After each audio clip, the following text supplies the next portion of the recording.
جو شخص اپنے رزق میں فراوانی چاہتا ہے، رزق میں اضافہ چاہتا ہے، وہ ان 5 چیزوں کو اختیار کر لے، اس کے رزق میں اضافہ کر دیا جائے گا۔ یہ قرآن کی دلیل ہے، وظائف کرنے کی ضرورت نہیں۔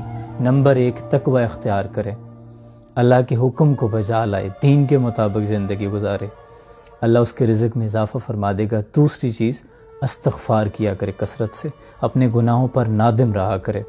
نمبر 3، شکر بجا لائے، اسے جو بھی اللہ نے نوازا ہے، وہ جس چیز میں شکر کرے گا اللہ اسے اس چیز کو بڑھا کر دے دے گا، خواہ وہ اس کا مال ہو، رزق ہو، خواہ وہ اس کی صحت ہو، اس کی اولاد ہو، کسی بھی چیز کا شکر ادا کرے۔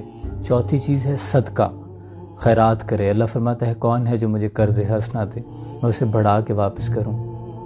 5ویں چیز ہے صلہ رحمی، اپنے اہل و عیال سے رشتہ بنا کے رکھے، قطع رحمی نہ کرے، اللہ اس کے رزق میں فراوانی کر دے گا۔